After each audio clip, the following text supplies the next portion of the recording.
Disclaimer. दोस्तों, ये कहानी केवल एक काल्पनिक रचना है। ये केवल लेखक के द्वारा रची गई यह एक कहानी है। इसका वास्तविक जीवन से कोई भी संबंध नहीं है। कृपया आप कहानियों को केवल मनोरंजन की दृष्टि से ही सुने, और साथ ही अगर आप इस चैनल नॉवल स्टोरी 2.6 पर पहली बार आए हैं तो चैनल को सब्सक्राइब और वीडियो को भर भर लाइक करना ना भूलें। धन्यवाद। एपिसोड 33। अखंड ने अब कृतिका की कमर पर अपने एक हाथ को रखे और अपने दूसरे हाथ को उसके बालों में उलझाते हुए वो और भी पैशनेट तरीके से किस करने लगा। कृतिका की सांसें फूल रही थी कि तभी रुद्राक्ष ने इस बार चिल्लाते हुए कहा, कृतिका। वही कियारा उन दोनों को देख खुश हो रही थी दूसरे ही पर उसने खुशी के साथ अपना फोन निकालो और सीधा किसी को वीडियो कॉल कर दिया। कॉल अटेंड हुआ, उसने फोन का कैमरा फ्लिप कर दिया और फिर म्यूट कर उसके बाद वह सामने का नजर आह्वान को दिखाने लगी। और आह्वान भी सामने का नजारा देखकर बिल्कुल दंग रह गया था। इसी पल अखंड ने कृतिका के चेहरे को अपने हाथों में लिया और फिर उसके माथे से पने माथे को जोड़ते हुए कहा, छोटी गिलहरी, तुमने मुझे बताया क्यों नहीं कि तुम मेरे बच्चे की माँ बनने वाली हो। कृतिका के साथ साथ सबके कदमों तले जमीन खिसक गई। कृतिका के साथ साथ बाकी के सभी लोग बेहद हैरानी के साथ अखंड का चेहरा देखने लगे थे। अखंड ने बेहद गहरी नज़रों से एक बार सबको देखा और फिर अपनी नज़रों को वापस से कृतिका की तरफ करते हुए उसके चेहरे को अपने हाथों में भर धीरे धीरे सहलाते हुए कहा, आंसमी छोटी गिलहरी, तुमने मुझे क्यों नहीं बताया कि मैं बाप बनने वाला हूँ, तुम मेरी औलाद को जन्म देने वाली हो। इसके जवाब में कृतिका का दिल एकदम जोरों से धड़कने लगा। उस पल उसे लगा जैसे वह अभी के अभी रो देगी और अखंड उसकी भिगती हुई आंखों में देखकर उससे सवाल कर रहा था। इसी पल अमिताभ जी गुस्से से आगे बढ़े और उन्होंने अखंड का हाथ पकड़कर उसे पीछे की तरफ खींचते हुए कहा, हुकुम सा, आपको ये किसने कह दिया कि कृतिका माँ बनने वाली है, वो भी आपके बच्चे की? ये सरासर झूठ है, ऐसा कुछ भी नहीं है, उन्होंने कहा, जिस पर अखंड ने पलटकर उन्हें देखा और फिर दूसरी ही पल उसके चेहरे पर एक सार्कास्टिक स्माइल आ गई। उसने एक बार अमिताभ जी को देखा और फिर वापस से कृतिका की तरफ देखते हुए कहा, मिस्टर अग्रवाल, ओ सॉरी नाना जी, आपको मुझसे झूठ कहने की जरूरत नहीं है, मुझे चीजें मालूम चल चुकी है। हाँ, ये बात अलग है कि मुझसे चीज छुपाई गई लेकिन छुप नहीं सकी, सो डोंट। कहते हुए उसने अपनी बात अधूरी छोड़ दी और रुद्राक्ष, जिसकी आंखों के सामने अभी अभी वह नजारा घूम रहा था जो अभी अभी अखंड किया था, इस पल वह आगे बढ़ा और उसने अखंड की कॉलर को पढ़कर उसे गुस्से के कहा, अखंड प्रताप सिंह, तुम्हारी हिम्मत कैसे हुई सबके सामने कृतिका को किस करने की? इसके जवाब में अखंड हौले से हंसा और फिर उसने एक प्यार भरी नज़रों से कृतिका को देखकर छोटी सी मुस्कुराहट के साथ कहा, मिस्टर अग्रवाल, आपकी क्यों फट रही है? और आपको नहीं लगता कि आप कुछ ज़्यादा ही अपनी बहन की जिंदगी में पर्सनल होने की कोशिश कर रहे हैं? लेकिन इतना पर्सनल होने की ज़रूरत नहीं है, उसने कहते हुए रुद्राक्ष का चेहरा देखा, जिसका चेहरा अब गुस्से से लगभग में कांप रहा था। कृतिका अभी भी किसी बर्फ की तरह खड़ी थी। हुकुम सा, पेपर्स रेडी है। जैसे ही सामने से यह आवाज आए, एक पल के लिए सभी चौंक कर सामने देखने लगे, जहां पर वही वकील खड़ा था जो डाइवोर्स के दिन आया था। उस वकील को वहां देखते ही एक पल के लिए सभी और ज्यादा हैरान रह गए। वहीं अखंड के चेहरे पर एक गहरी मुस्कुराहट आ गई। उसने वकील को देखा और फिर कृतिका की कलाई को पकड़कर उसे खींचते हुए लिविंग की तरफ जाते हुए कहा, वकील साहब, जरा आप इधर आ जाए। हुकुम सा, आपके दिमाग में चल क्या रहा है? साफ साफ बताते क्यों नहीं है आप, और यह क्या हरकतें कर रहे हैं? कौन से पेपर्स रेडी हैं और आप यहाँ क्यों आए हैं? उद्धरण चिन्ह अल्पविराम। अखंड के पीछे पीछे आते हुए अमिताभ जी ने कहा, लेकिन अखंड उनकी तरफ इस पल देख भी नहीं रहा था और ना ही कुछ बोल रहा था। लेकिन अखंड उनकी बात नहीं सुन रहा था। कुछ ही देर में अखंड कृतिका का हाथ पकड़कर खींचते हुए सीधा लिविंग में आ गया। लिविंग में आने के साथ ही कृतिका ने झटके से अपने हाथ को इस बार छुड़ाते हुए कहा, हुकुम सा, क्या कर रहे हैं आप? हमारा हाथ छोड़िए। इस पर अखंड ने और मजबूती से कृतिका का हाथ पकड़कर उसे अपने साथ सोफे पर बिठाते हुए कहा, छोटी गिलहरी, यही तो मैं नहीं चाहता, मैं तुम्हारा हाथ हरगिज नहीं छोड़ूंगा। कहते हुए उसने और मजबूती से उसका हाथ पकड़ लिया। इस पर कृतिका ने बेइंतहाई नजरों से घूरकर अखंड को देखा और फिर इस पल अमिताभ जी वहां आ गए। अमिताभ जी ने वकील को वहां सोफे पर बैठा देखा और अखंड और कृतिका को भी। अखंड जबरदस्ती कृतिका का हाथ पकड़कर उसे सोफे पर बिठाया हुआ था। ये देखते ही अमिताभ जी तुरंत आए और उन्होंने कहा, हुकुम सा, आपको दिखाई नहीं दे रहा कि कृति आपके साथ बैठने में इनकम्फर्टेबल हो रही है? अभी की अभी छोड़िए उनका हाथ। इसके जवाब में अखंड ने और मजबूती से उसका हाथ पकड़ा, फिर उसके हाथ को ऊपर करके उसे चूमते हुए कहा, उफ नाना जी, बस मैं एक यही काम तो नहीं कर सकता जो आप मुझे करने को कह रहे हैं। मैं अपनी जान अपनी रूह का हाथ हरगिज नहीं छोड़ना चाहता।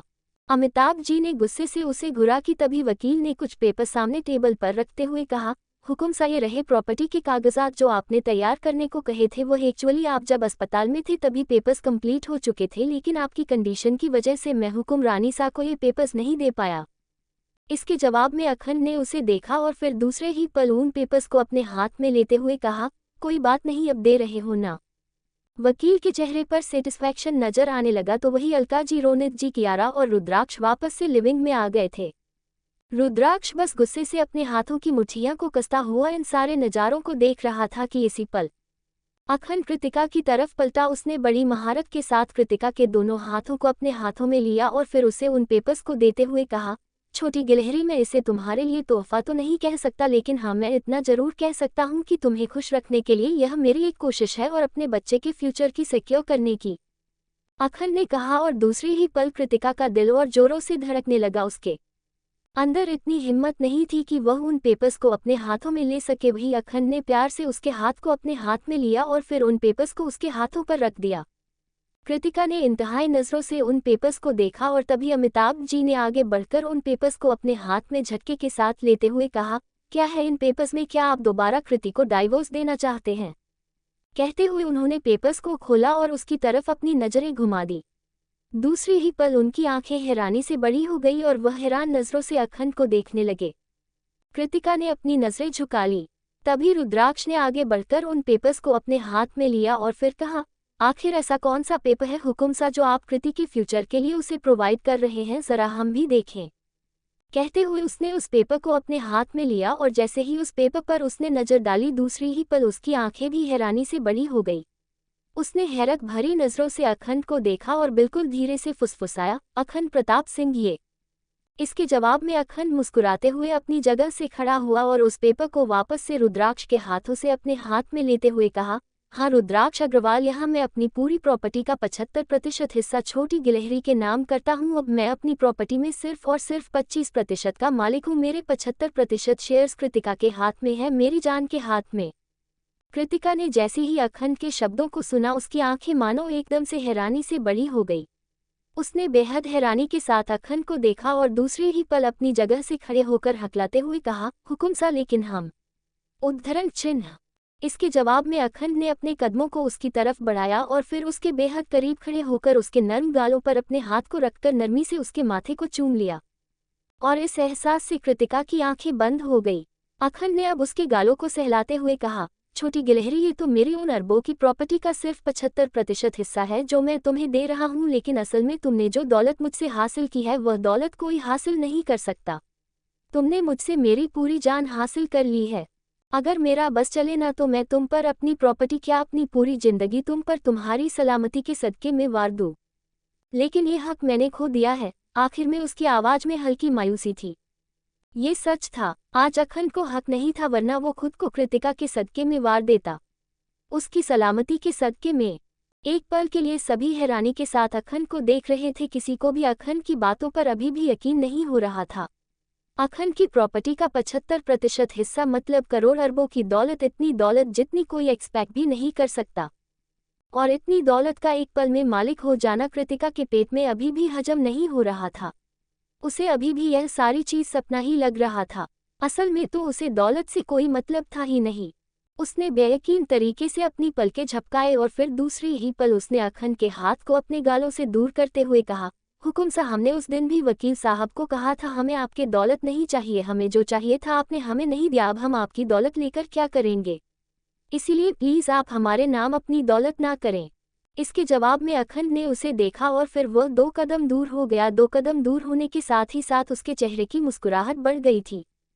उसने उन बढ़ी हुई मुस्कुराहट के साथ कृतिका का चेहरा देखा और फिर उसकी तरफ पॉइंट करते हुए कहा, बस यही चीज़ मुझे तुम्हें पसंद है छोटी गिलहरी, तुम्हें मालूम है आज तक मेरी जिंदगी में जितनी भी लड़कियां आई है सारी की सारी मेरी दौलत की वजह से आई है। अगर मैं उन्हें अपनी दौलत का 2% हिस्सा भी देने को तैयार हो जाऊं तो वह तुरंत अपने आप को मेरे कदमों में बिछा दे, लेकिन तुम एक ऐसी इकलौती हो जिसे मेरे दौलत से कोई फर्क नहीं पड़ता। लेकिन तुम्हें मालूम है इस चीज़ पर मैं खुश होने के बजाय अफसोस खाता हूँ। मुझे अफसोस होता है, मुझे रस का आता है तुम पर। क्योंकि तुमने वो दौलत हासिल की है जो कोई क्या इस सारी दुनिया में कोई नहीं कर सकता।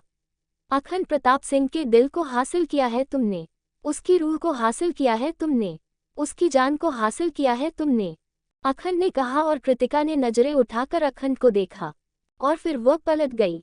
शायद उसे वहां रुका नहीं जा रहा था, वह जाने के लिए पलटी और अपने कदम उसने जाने के लिए बढ़ाए कि पीछे से अखंड एक बार फिर से उसे आवाज लगाया, छोटी गिलहरी, मैं ये तुम्हारे लिए नहीं दे रहा हूँ, मैं यह अपने बच्चे के लिए दे रहा हूँ, इसलिए इसे एक्सेप्ट करो। मैं नहीं चाहता कि फ्यूचर में मेरा बच्चा किसी भी चीज़ के लिए तरसे, मुझे अपनी ज़िंदगी का कोई भरोसा नहीं है, शायद मैं आज जिंदा हूँ कल जिंदा ना रहूँ, तो फिर तुम्हारा और मेरे बच्चे का ध्यान कौन रखेगा?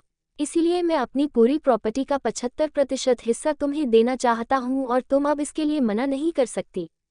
मैं नहीं चाहता मेरा प्यार किसी की टुकड़ों में पले, अखंड ने कहा और कृतिका ने एक पल के लिए उसकी बात सुनी, फिर उसने हौले से पलटकर अखंड को देखा और धीमे से कहा, हुकुम सा आपको गलतफहमी है, हम कोई आपके प्यार नहीं बल्कि नफरत है जिसे आपने बहुत शिद्दत से निभाई है, और हम कोई आपके बच्चे की माँ बनने वाले भी नहीं है। अखंड से कृतिका ने ये कहा और दूसरे ही पल अखंड के चेहरे पर एक मुस्कुराहट आ गई।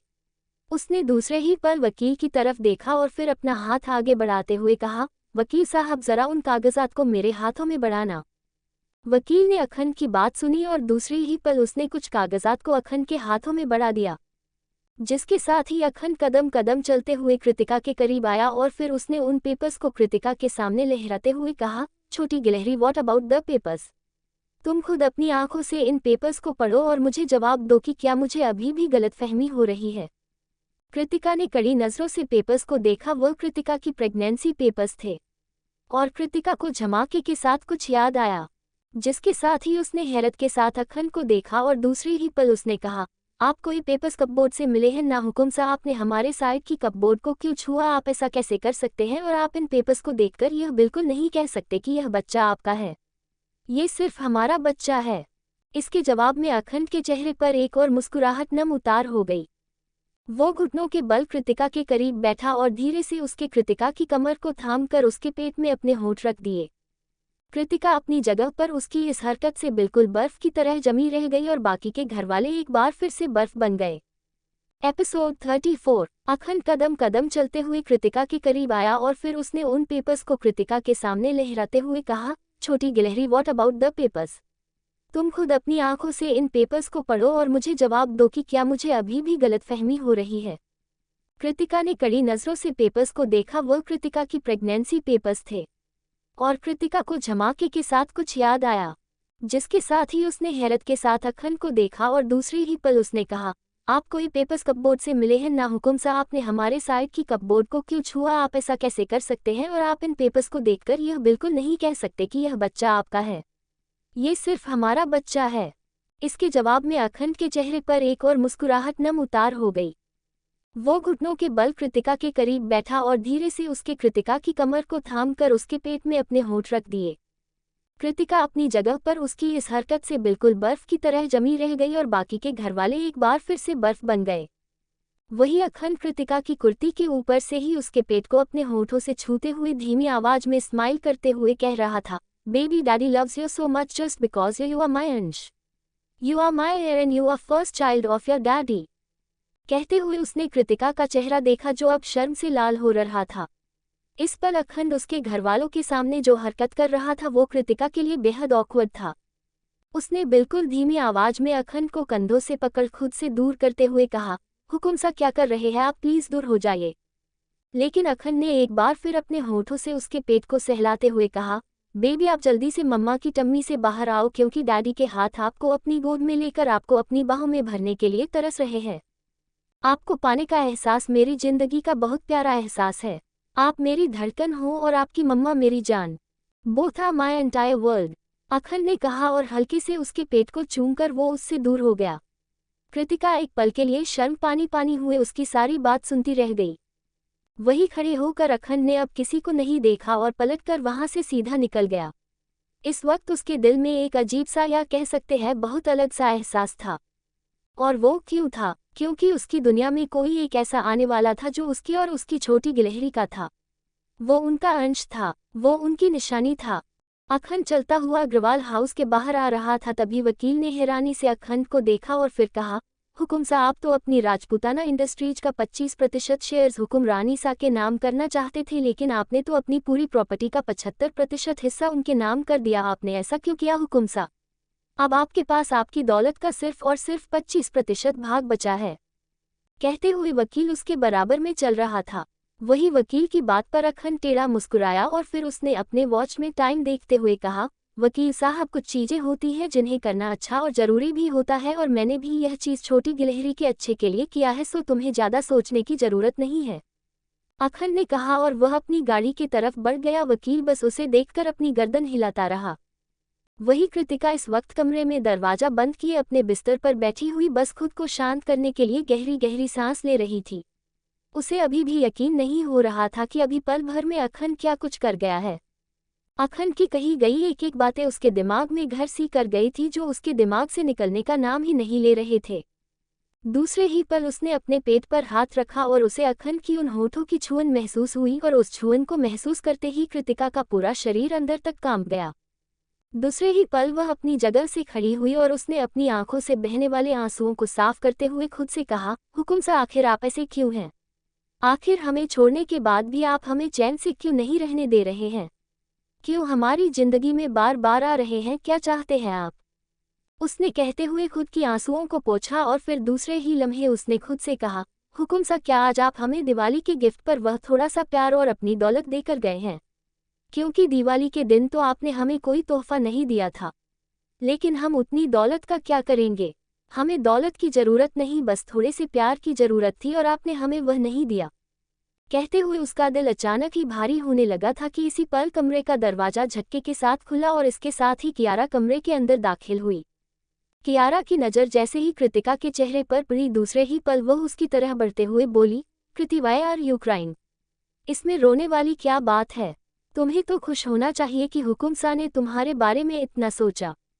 इसके जवाब में कृतिका ने उसे देखा और फिर रोते हुए कहा, लेकिन कियारा, हमें खुशी नहीं हो रही है, हमें तकलीफ हो रही है कि जब हमें उनके प्यार की ज़रूरत थी तब तो उन्होंने हम पर ज़रा भी प्यार नहीं दिखाया, और आज जब हम किसी और की होने वाले हैं तब वह हम पर अपना प्यार लुटा रहे हैं। इसके जवाब में कियारा आगे बढ़ी और फिर उसने कृतिका को गले लगाते हुए कहा, कृति, अपने दिल और दिमाग से सोचो कि तुम क्या चाहती हो। तुम इस शादी से खुश नहीं हो, और अगर तुम इस शादी से इनकार सिर्फ इसलिए नहीं कर रही क्योंकि नाना जी हट हो जाएंगे, तो तुम बहुत गलत कर रही हो। तुम्हें अपनी खुशी देखनी चाहिए, और अब तो हुकुम सा को अपने बच्चे के बारे में भी मालूम चल गया है। तुम्हें लगता है कि हुकुम सा तुम्हारी शादी शिविन शाह से होने देंगे? कहते हुए उसने कृतिका का चेहरा देखा। कृतिका के चेहरे पर अब कन्फ्यूजन भरे एक्सप्रेशन थे, और उसके इन कन्फ्यूजन पर एक्सप्रेशन को देखकर दूसरे ही लम्हे कियारा ने उसे खुश करते हुए कहा, अच्छा, ये सब छोड़ो, कल तुम्हारी हल्दी की रस्म है और हमें उसकी तैयारियां भी करनी है। इसके जवाब में कृतिका ने धीरे से कहा, हमें याद है, कल हमारी हल्दी सी रस्म है।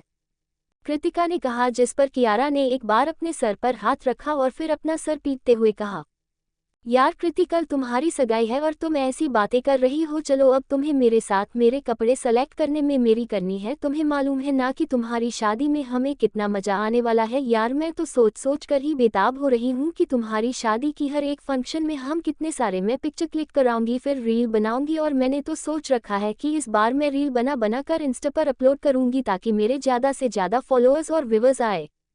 उसने खुशी से कहा, जिस पर दूसरे ही पल कृतिका ने मुस्कुराते हुए उसे देखा और फिर कहा, ये तो बहुत अच्छी बात है, चलिए हम दोनों साथ में तैयारी करते हैं क्योंकि आज कल हल्दी है। इसके जवाब में कियारा ने भी उसका हाथ पकड़ा और कमरे से बाहर निकलते हुए कहा, हाँ, तुम बिल्कुल सही कह रही हो, हमारे पास वक्त बिल्कुल भी नहीं है। ऐसे ही दोनों साथ में बाहर आ गई। लिविंग का माहौल अभी तक गर्म था। रुद्राक्ष सोफे पर बैठा लगातार अपने हाथों को आपस में मसलते जा रहा था, और अमिताभ जी अभी भी अपने हाथ में पड़े उन प्रॉपर्टी के पेपर्स को बस देखते जा रहे थे। आखिरकार रोनित जी ने कुछ सोचते हुए कहा, बाबा साहब, आपको नहीं लगता कि हम कुछ गलती कर रहे हैं? हुकुम सा बदल चुके हैं और हम कृतिका की शादी कहीं और कर रहे हैं। आपको मालूम है ना कि हुकुम सा कृतिका का रिश्ता उस वक्त से जोड़ा गया था जब वह पैदा हुए थे। इसके जवाब में अमिताभ जी कुछ पल तक सोचते रहे और फिर उन्होंने एक गहरी सांस भरते हुए कहा, रोनित, आप बिल्कुल सही कह रहे हैं। उन दोनों का रिश्ता बहुत पहले जोड़ा गया था, जब कृति बहुत छोटी थी और हुकुम सा भी बहुत छोटे थे। तभी हमने और राजा साहब ने मिलकर यह फैसला किया था कि हम दोनों खानदान आपस में रिश्ता जोड़ेंगे और वह वजह बनेंगे हुकुमशाह और कृतिका। लेकिन बढ़ते वक्त के साथ राजेंद्र ने जो कृति के साथ किया वह किसी ख्वाब से कम नहीं है। हमें लगता था कृति मर चुकी है, पर जब हमें मालूम चला कि कृति जिंदा है तब आपको मालूम है हम कितनी खुश हुए थे। और जब हमें यह मालूम चला था कि कृति की शादी हुकुमशाह से ही हुई है तब तो मानिए हमारी खुशी आसमान छू रही थी। लेकिन आखिर में हमारी खुशी को ग्रहण लगा और जब हमें मालूम चला कि हुकुमशाह ने कृति से शादी सिर्फ और सिर्फ अपने बदले के लिए की है और वह कृति की जिंदगी को बर्बाद करना चाहते हैं तो हमारा दिल टूट गया था। लेकिन फिर भी हमने सोचा कि शायद वह बदल जाएंगे। उनके अंदर उस वक्त एक आग थी, अपने माँ बाप को खोने की आग। और आखिर में क्या हुआ, उन्होंने कृति को छोड़ दिया, वह भी उस कंडीशन में जिस कंडीशन में शायद ही कोई पति अपनी पत्नी को छोड़ता है। वह कहते जा रहे थे और उनकी आवाज में एक दर्द साफ झलक रहा था। वही सीढ़ियों के पास खड़ी कृतिका ने उनकी सारी बातें सुन ली थी। एक पल के लिए उसका दिल बेहद बेचैन हो गया था, लेकिन दूसरे ही पल उसने खुद को शांत कर लिया था। रुद्राक्ष अपनी जगह से खड़ा हुआ और फिर वहां से जाते हुए बोला, नाना जी आप बिल्कुल सही कह रहे हैं, अखंड प्रताप सिंह कृतिका को डिजर्व करता ही नहीं है। कहते हुए वह वहां से निकल गया और अलका जी, रोनित जी और अमिताभ जी बस उसे एक पल के लिए जाता हुआ देखते रह गए। इसी तरह शाम हो गई थी। दिवाली गुजर चुकी थी, लेकिन इस बार की दिवाली बेहद खामोशी से गुजरी थी, जैसे मानो दिवाली जैसा फेस्टिवल आया ही ना हो। और राजपूताना पैलेस में अपने कमरे में इस वक्त अखंड बैठा था। नज उसके बगल में खड़ी थी और वह उसे मेडिसिन दे रही थी। उसके सामने वर्चस्व उसे घूर रहा था। आखिर में उसने मेडिसिन ली और फिर उसने वर्चस्व को देखते हुए कहा, क्या हुआ है, तुम मुझे इतनी बुरी तरह क्यों घूर रहे हो, जैसे मेरा कत्ल कर दोगे। अखंड ये क्या हरकत है, तुमने क्या किया है, मालूम भी है तुम्हें, तुम क्यों पागल हो वाली हरकतें कर रहे हो। दूसरी ही पल वर्चस्व ने उस पर गुस्सा करते हुए कहा, जिस पर अखंड ने अपनी नाक से मक्खी उड़ाई और फिर कहा, व्हाट, मैंने क्या किया है। इसका जवाब में उसने दोनों हाथों को अपने सीने पर बांधा और फिर उसे घूरते हुए कहा, तुम्हें नहीं मालूम तुमने क्या किया है अखंड, तुमने पूरी प्रॉपर्टी का 75% भाग भाभी सा के नाम कर दिया है। तुम्हें मालूम भी है जब दादा सा को ये पता चलेगा तो वह किस तरह रिएक्ट करेंगे। इसका जवाब में अखंड ने वर्चस्व को देखा और फिर अपने कंधे उछालते हुए कहा, वह क्यों रिएक्ट करेंगे, मैंने अपनी मेहनत की कमाई को उसके नाम किया है, मैंने हमारी खानदानी दौलत को उसके नाम नहीं किया है, हमारे खानदानी दौलत अभी भी है दादा सा के पास। अखंड बेवकूफ मत बनो, दूसरे ही पल वर्चस्व ने चिल्लाते हुए कहा, जिस पर अखंड ने नस को इशारा किया। नस कमरे से बाहर निकल गई। नस के जाने के साथ ही साथ अखंड ने तेज नजरों से वर्चस्व को देखा और फिर कहा, बेवकूफ़ी नहीं कर रहा हूँ, बल्कि मैं वही कर रहा हूँ जो मुझे करना चाहिए। मैं अपने बच्चों का फ्यूचर सिक्योर करना चाहता हूँ। मेरी जिंदगी और मौत का मुझे कोई भरोसा नहीं है। तुम जानते हो मेरी कंडीशन के बारे में। वर्चस्व एक पल के लिए अखंड की बात सुनकर चुपचाप उसका चेहरा देखता रहा। अखंड क्या कहना चाहता था वह उस चीज का मतलब समझ चुका था। उसने एक गहरी सांस अपने अंदर की तरफ खारिज की और फिर हल्के आवाज में कहा, तुम्हें कभी कुछ नहीं होगा, तुम मेरे साथ अपना बुढ़ापा गुजारोगे जैसा हमने बचपन में प्लान किया था। तुम्हें याद है हमने बचपन में क्या प्लान किया था, कि हम जिस तरह बचपन में साथ है उस तरह अपने जवानी में भी साथ रहेंगे और बुढ़ापे में भी साथ रहेंगे। फिर बुढ़ापे में हम शाम के वक्त हम अपनी बीवियों के साथ चाय का मजा लेंगे, हम भी बड़े बड़े बच्चों के बाप बनेंगे। अखंड सपोज करो जब हमारे दांत टूट जाएंगे तो हम किस तरह दिखेंगे। अखंड उसकी बात सुनकर एकदम से चिढ़ गया। उसने घूरते हुए वर्चस्व को देखा और फिर कहा, नहीं मेरे दांत नहीं टूटेंगे, भले तुम्हारे टूट सकते हैं। मैं जब तक जिंदा रहूंगा तब तक अपनी छोटी गिलहरी के साथ जवान रहूंगा।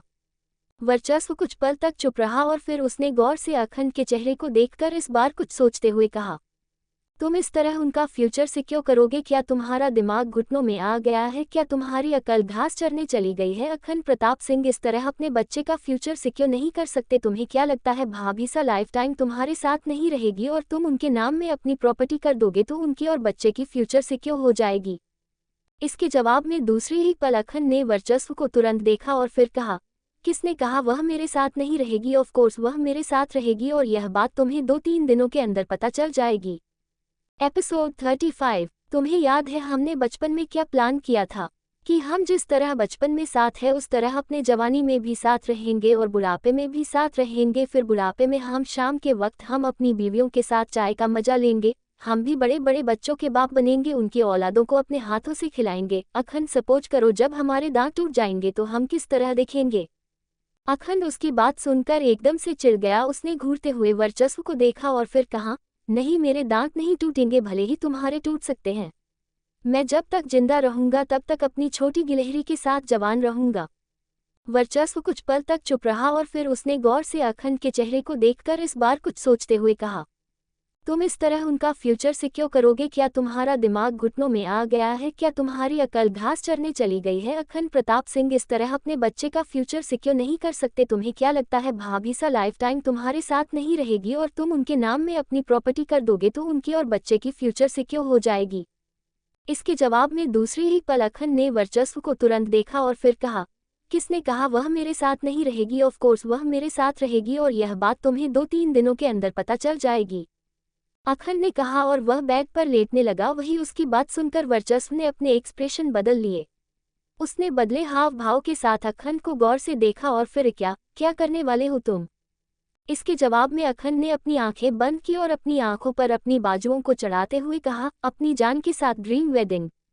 वर्चस्व ने अपना माथा पीट लिया। उसे समझ नहीं आ रहा था कि 15 दिन पहले आखिर किस बेवकूफ़ ने अखंड के दिमाग में वास किया था जो वह मजार चला गया, क्योंकि जब से वह वहां से लौटा था तब से वह पूरा बदल चुका था, लेकिन सिर्फ उन लोगों के लिए जो उसके करीब था, जिसमें उसकी जान बसती थी। वह यूं ही अपनी आंखों पर बाजू को चढ़ाए लेटा हुआ था और उसके चेहरे की मुस्कुराहट बरकरार थी। यकीनन वह इस वक्त किसी ख्वाब में था। वर्चस्व ने गहरी सांस भरी और अपनी जगह से खड़ा होते हुए उसने अखंड को देखकर कहा, अखंड, भाभीसा प्रेग्नेंट है और उन्हें तुम्हारे प्यार की सख्त जरूरत है। वर्चस्व ने कहा। दूसरी ही पल अखंड ने अपनी आंखों से अपनी बाजुओं को हटाया और फिर वर्चस्व को देखकर कहा, अच्छा, तुम्हारी शादी को वक्त हो गया है ना? में भी 2 महीने तो हो ही गए होंगे और तुमने मेरी बहन को बहुत खुश भी रखा है। तो अब तुम मुझे बताओ कि मुझे छोटी गिलहरी को किस तरह ट्रीट करना चाहिए? वर्चस्व की भौहें चढ़ गई। उसने हैरानी के साथ अखंड को देखा और फिर आगे बढ़कर उसने अखंड के माथे को छूते हुए कहा, अखंड, तुम्हारी तबीयत ज़्यादा खराब है। देखो, अगर ऐसी बात है तो मुझे बताओ, मैं डॉक्टर को बुला दूंगा। ये सुनते ही अखंड ने दूसरी ही पल वर्चस्व को घुरा और फिर उसके हाथ को अपने माथे से झटकते हुए कहा, मैं ठीक हूँ। मैं तुमसे जो सवाल कर रहा हूँ बस मुझे उसका जवाब दो। मुझे छोटी गिलहरी को कैसे पैम्पर करना चाहिए जो वो मेरे प्यार को समझे, मेरी तड़प को समझे? फिर वो थोड़ा रुक कर बोला, अब तुम ये सोचकर ज़्यादा खुश मत होना कि मैंने ये सजेशन तुमसे लिया। मैं ये सजेशन तुमसे सिर्फ इसलिए ले रहा हूँ क्योंकि तुम एक आइडियल पति हो और मेरी बहन तुमसे प्यार भी करती है और मैं एक आइडियल पति बनने की कोशिश कर रहा हूँ। इसीलिए प्रक्रिया में थोड़ा टाइम तो लगेगा, लेकिन तुम मुझे टीच करोगे और तुम्हारे टीचिंग का पहला लेसन आज का है कि तुम मुझे बताओगे कि मुझे उसे कैसे पैम्पर करना चाहिए। वर्चस्व के चेहरे पर अचानक की खुशी झलकने लगी। उसने खुश लहजे से उसे देखा और फिर दूसरे पर अपने दांत दिखाते हुए कहा, ओ माय गुडनेस, मुझे तो यकीन ही नहीं हो रहा कि मैं अखंड प्रताप सिंह का टीचर बनूंगा, वह भी आइडियल पति बनने का टीचर। मेरे तो कान, सॉरी, मेरे तो कदम जमीन पर टिकी नहीं रहे हैं। मैं क्या करूं? मैं तो खुशी से हवा में उड़ रहा हूं, उसने कहा और अखंड दूसरी ही पल उसे घूरते हुए देखा और फिर बिस्तर से खड़ा होते हुए कहा, ज्यादा उछलो मत, मुझे बस बताओ। उसकी बात पर वर्चस्व की मुस्कुराहट दूसरी ही पल गायब हो गई। उसने इस बार कुछ सोचते हुए सीरियस होकर कहा, अच्छा सुनो, लिसन, भाभीसा इस वक्त प्रेग्नेंट है ना? और अभी उनकी प्रेगनेंसी का 3रा महीना चल रहा है और 4था महीना शुरू होने वाला है। तो मेरे ख्याल से उनके मूड स्विंग्स बहुत होते होंगे और उनकी बॉडी में बहुत सारे चेंजेस भी होते होंगे, पर वह अपने मूड स्विंग्स को किसी के सामने दिखा नहीं पाती हैं क्योंकि उनके पास कोई ऐसा नहीं है। और जब अश्विनी फर्स्ट टाइम प्रेग्नेंट थी तब मुझे याद है उसके बहुत मूड स्विंग्स होते थे। तब सिर्फ उसे चॉकलेट, आइसक्रीम्स, पानी पूरी और भी बहुत सी चीजें खाने को दिल करता था। इसलिए तुम एक काम करो, शांति से अग्रवाल हाउस जाओ, भाभीसा को इस वक्त किडनैप करो और उन्हें लेकर उनके मूड स्विंग्स को थोड़ा खुद पर डालो। वह खुश होगी, उन्हें थोड़ा पैम्पर करो, उन्हें थोड़ा प्रिंसेस ट्रीटमेंट दो। फिर अचानक ही उसके दिमाग में कुछ आया और उसने तुरंत अखंड को देखा और फिर कहा, और कल तुम सबसे पहले उन्हें हॉस्पिटल लेकर जाओ और उनका पूरा डाइट चार्ट बनवाओ, उनकी प्रेगनेंसी की सिम्टम्स चेक कराओ कि उनकी प्रेगनेंसी नॉर्मल है या नहीं। वर्चस्व की बात पर अखंड ने किसी समझदार बच्चे की तरह अपनी गर्दन हिलाए और फिर कहा, ओके टीचर साहब, मैं आपकी बात मानता हूँ। और कहते हुए वह बिस्तर से उठकर खड़ा हो गया। वर्चस्व के चेहरे पर अखंड के मुंह से खुद के लिए टीचर शब्द सुनते ही एक घमंड नजर आने लगा था। उसने घमंड के साथ अपने सीने को थपका और फिर खुद में ही नाज करते हुए कहा, गुड जॉब वर्चस्व, गुड जॉब। आज फाइनली तुमने दिखा दिया कि तुम अखंड प्रताप सिंह के सामने कुछ भी बोल सकते हो। और इतना कहकर वह खुद में ही हंसा। अखंड उसके एक्सप्रेशन देख रहा था, जिसे देख वह मुस्कुराते हुए क्लोजेट की तरफ चला गया। तकरीबन 5 मिनट के बाद ही अखंड रेडी होकर वापस आया। इस वक्त उसने ब्लैक शर्ट, ब्लैक पैंट और ब्लैक डेनिम पहना हुआ था। वह इस वक्त कैजुअल कपड़ों में था, जिसमें काफी हद तक कमल का नजर आ रहा था। इस वक्त वो अपने बाल पर हाथ फेरते हुए क्लोजेट से बाहर आ रहा था कि वर्चस्व की नज़र जैसी ही उस पर पड़ी, उसका मुंह एकदम से खुल गया। उसके इस तरह मुंह खोलते देखकर अखंड ने उसे घूर कर देखा और फिर मिरर की तरफ बढ़ते हुए कहा, क्या हुआ, मुंह फाड़ कर क्यों देख रहे हो, मुझे मक्खी घुस जाएगी। इसके जवाब में वर्चस्व ने उसे ऊपर से नीचे तक घूरते हुए कहा, तुम्हें पता है अखंड, अगर मुझे लड़कों में इंटरेस्ट होता ना तो मैं पक्का तुम्हें पसंद करता। तुम सच में बहुत हॉट हो। क्या बकवास कर रहे हो तुम। दूसरे ही पल अखंड के भाव बदल गए और वर्चस्व खुद भी शर्म से पानी पानी हो गया। दूसरे ही लम्हे वह कमरे से भागते हुए बोला, अच्छा, और जो मैंने तुम्हें सिखाया था बस वही सब करना, प्रिंस ट्रीटमेंट अच्छे से पैम्पर करना, ओके। और यह कहते हुए वह कमरे से भाग गया। अखंड ने एक नज़र उसे जाता हुआ घूरा और फिर अपने हाथ में अपने वॉच को पहनते हुए वह कमरे से बाहर निकल गया। वही इस वक्त राजपूताना पैलेस में सभी लोग डिनर करके अपने अपने कमरे में थे। रात गहरी हो गई थी और वर्चस्व आराम से कमरे में जब दाखिल हुआ तो उसकी नज़र अश्विनी पर पड़ी, जो बेड पर बैठी हुई शायद उसका ही इंतजार कर रही थी। अश्विनी ने जैसे ही वर्चस्व का आता हुआ देखा, दूसरे ही पल वह अपनी जगह से खड़ी हुई और उसकी तरफ बढ़ते हुए बोली, वर्चस्व जी, यह क्या हरकत है, हाँ बताए तो। इसके जवाब में वर्चस्व कमरे के अंदर दाखिल होते हुए बोला, क्यों, मैंने क्या कर दिया डार्लिंग। आपने कर नहीं दिया, बल्कि बहुत कुछ कर दिया। वक्त देखा है आपने, वक्त देखा है।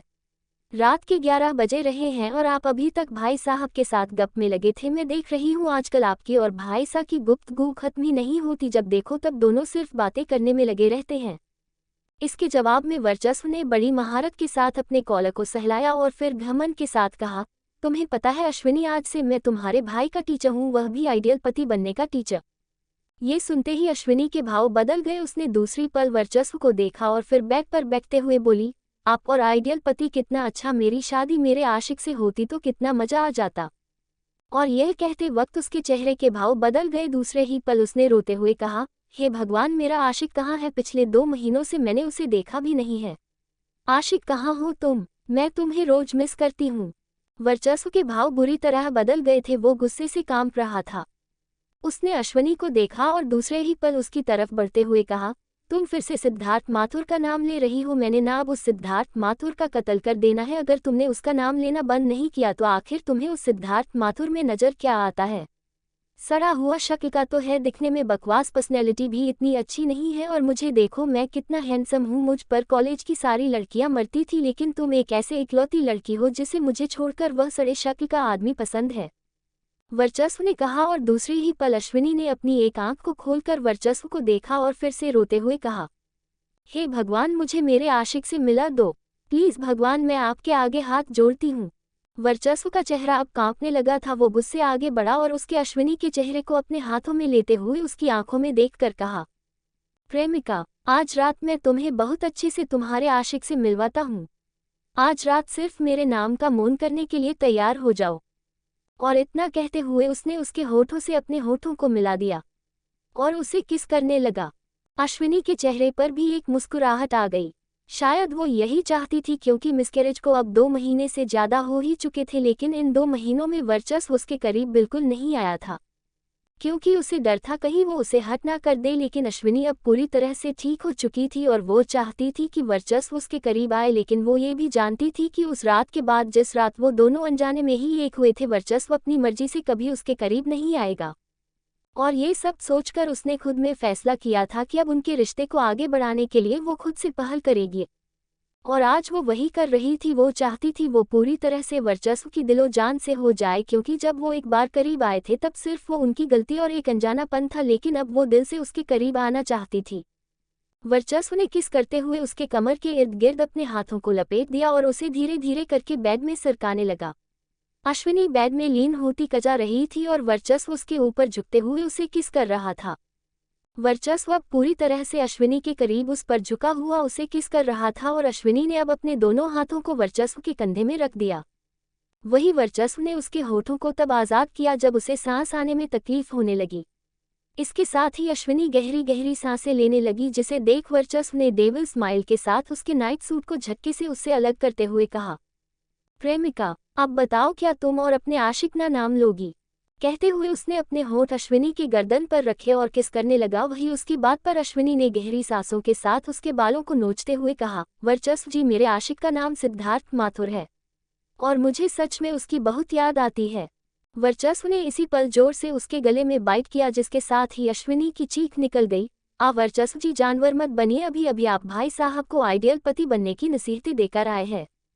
उसने दूसरे ही पल गुस्से से कहा, जिस पर वर्चस्व ने अपने शर्ट के बटन को खोलते हुए कहा, प्रेमिका, जब बीवी इतनी खूबसूरत हो और उसके जुबान में किसी दूसरे का नाम जो, तो पति का जानवर बनना लाजमी है।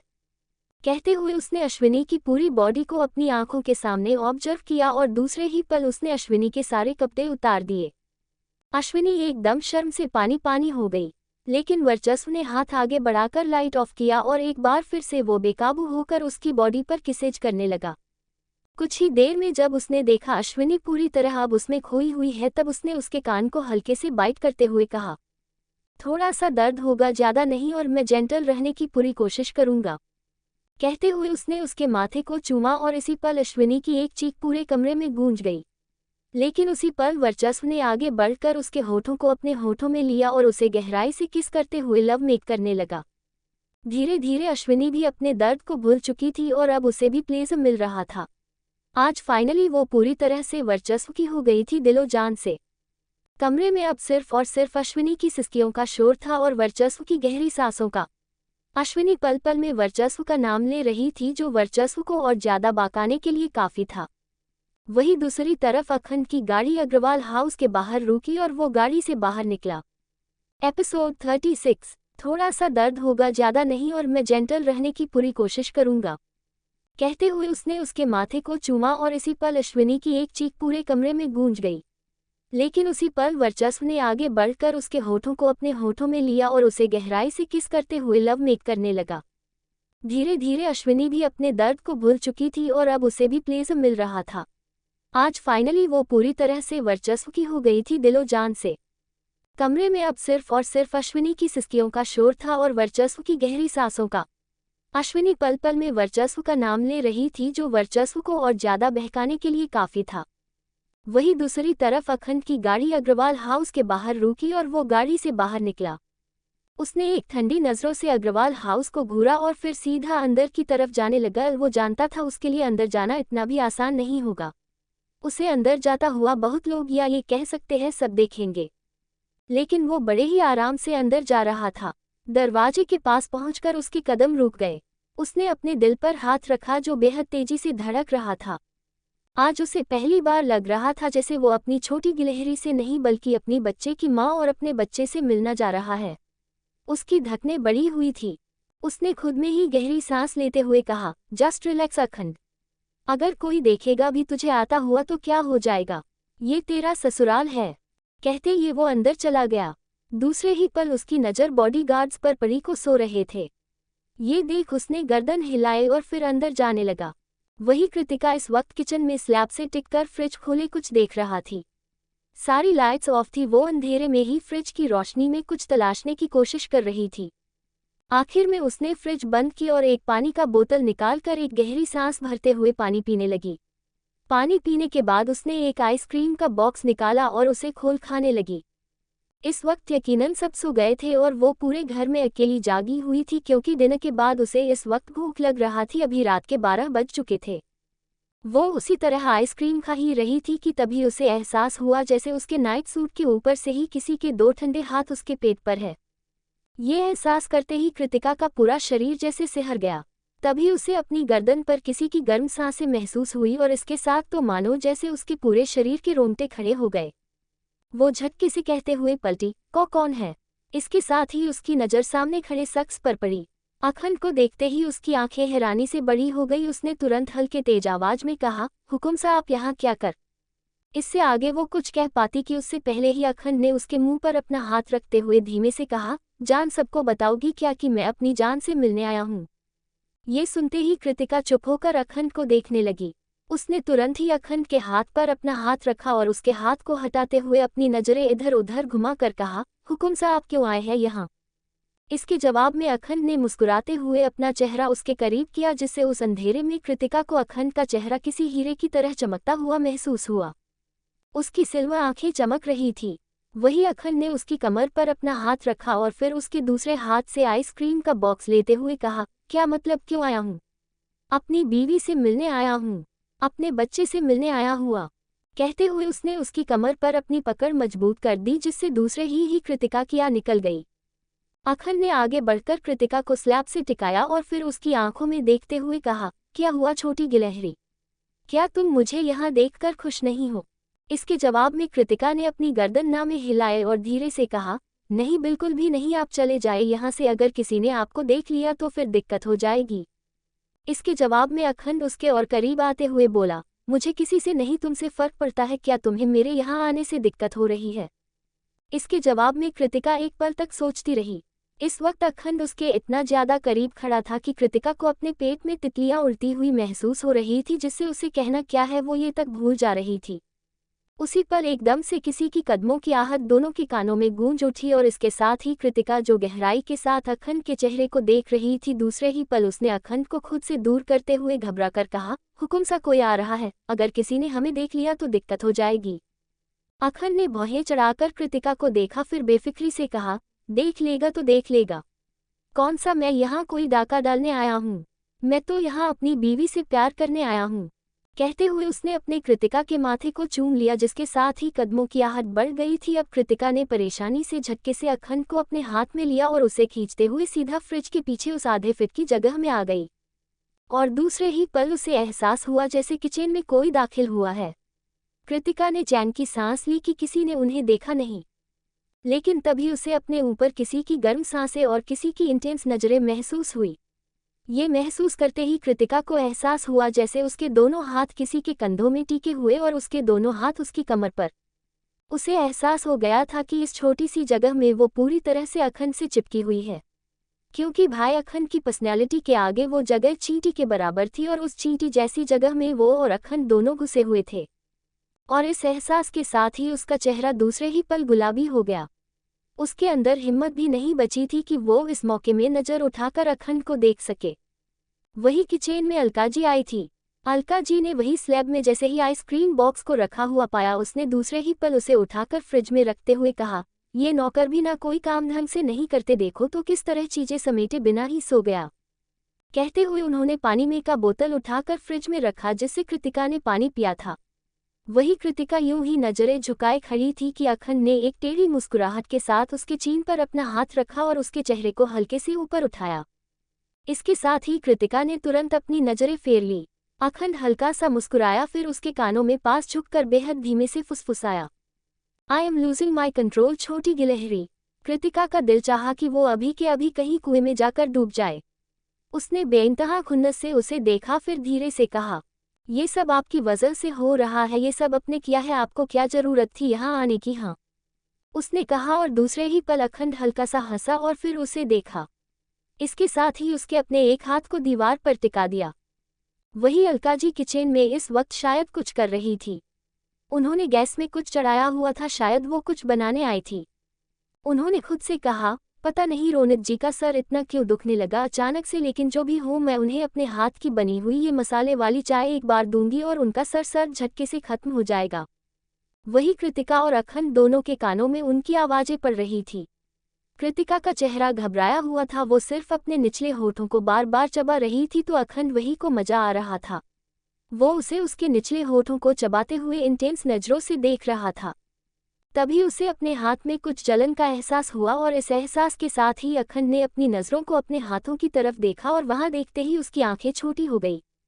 दूसरे ही पल उसने अपने हाथ को दीवार से झटका और उस नन्हे से इंसेक्ट को अपने हाथों से झटकने लगा।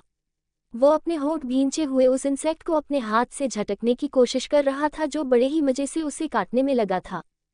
कृतिका ने जैसे ही अखंड को इस तरह हरकत करते देखा, दूसरे ही पल उसने धीरे से कहा, क्या हुआ? आप ऐसी हरकतें क्यों कर रहे हैं? ये सुन अखंड ने दूसरे ही पल अपने हाथ की तरफ इशारा किया और ये देखते ही कृतिका को हंसी आ गई। उसने हंसते हुए अपने मुंह पर रख लिया और दूसरे ही पल अखंड की भौहें तन गई और कुछ सोचते हुए उसके चेहरे पर एक डेविल स्माइल आ गई।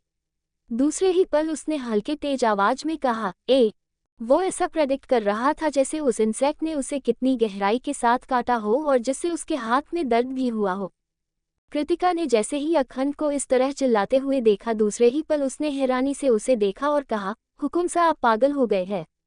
बाहर मौसी जी है, अगर उन्होंने गलती से भी आपके चिल्लाने की आवाजें सुन ली ना तो दिक्कत हो जाएगी। लेकिन अखंड उसकी बातों में अब ध्यान नहीं दे रहा था। वो बेचारा उस इंसेक्ट को ही भगाने में लगा था। वही अलका जी के कानों में जैसे ही किसी की आवाज महसूस हुई, उन्होंने दूसरे ही पल इधर उधर अपनी नजरें घुमाकर देखा और कहा, अभी अभी मैंने यहाँ किसी की आवाज सुनी क्या? लेकिन नहीं लगता है, ये मेरा वहम है, उन्होंने कहा और अपना सर झटक कर वापस से काम में लग गई। वही कृतिका ने अपने सर पर हाथ रख लिया उनकी बात सुनकर। इसी पल उसकी नज़र अखंड के चेहरे पड़ी जो इस बार छींकने वाला था, और ये देखते ही कृतिका ने तुरंत उसके चेहरे पर अपना हाथ रख दिया। अखंड की नज़रें उस पर चली गई। उसने इंसेक्ट भगा ली थी लेकिन अब उसे एलर्जी हो रही थी। कृतिका ने अपनी आंखें बड़ी करते हुए कहा, हुकुम साहब आप ऐसी बच्चों वाली हरकतें क्यों कर रहे हैं? कभी चिल्ला रहे हैं तो कभी छींक रहे हैं। अखंड ने अपनी छींक रोकी थी जिस वजह से उसकी आंखें लाल हो गई थी और आंखों में पानी भी आ गया था। उसने उसका हाथ हटाकर धीरे से अपनी नाक चढ़ाते हुए कहा, अब मुझे छींक रहा है तो इसमें मेरी। इससे आगे वो कुछ कह पाता कि उससे पहले ही उसका मुंह एक बार फिर से छींकने जैसा बन गया। लेकिन वो छींक पाता कि उससे पहले ही कृतिका अपने एड़ियों के बल खड़ी हुई और उसने अपने दोनों उसके होठों पर रख दिए। अखंड की छींक एक बार और रुक गई, लेकिन इस बार कृतिका की तरफ से उसके होठों को अपने होठों पर महसूस कर उसकी आंखें बंद हो गई।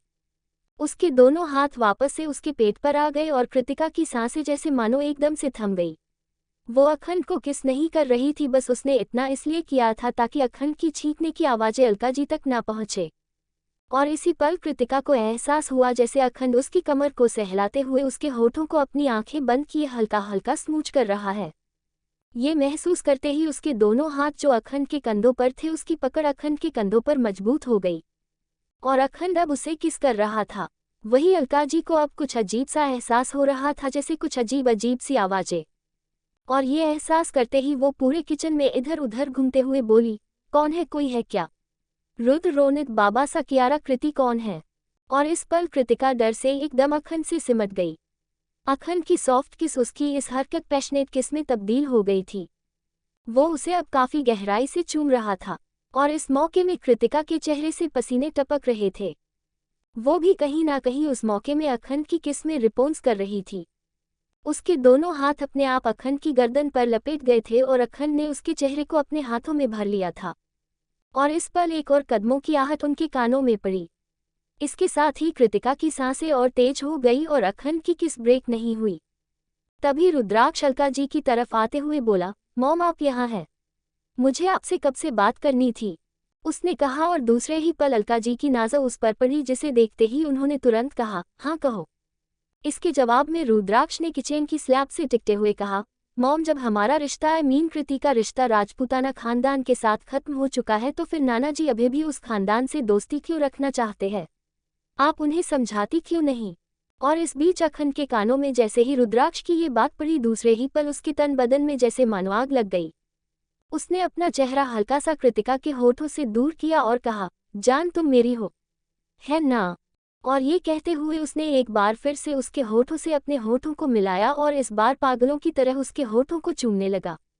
इस बार कृतिका भी पूरा बह चुकी थी। कहीं ना कहीं दोनों पागलों की तरह एक दूसरे के होठों को इस वक्त चूम रहे थे। तो दोस्तों, आखिर कहानी में आगे क्या होगा, यह जानने के लिए इस स्टोरी को सुनते रहिए सिर्फ और सिर्फ novel_story_2.6 चैनल पर। और अगर कहानी आप सभी को पसंद आए तो वीडियो को लाइक, कमेंट और शेयर जरूर करें। धन्यवाद।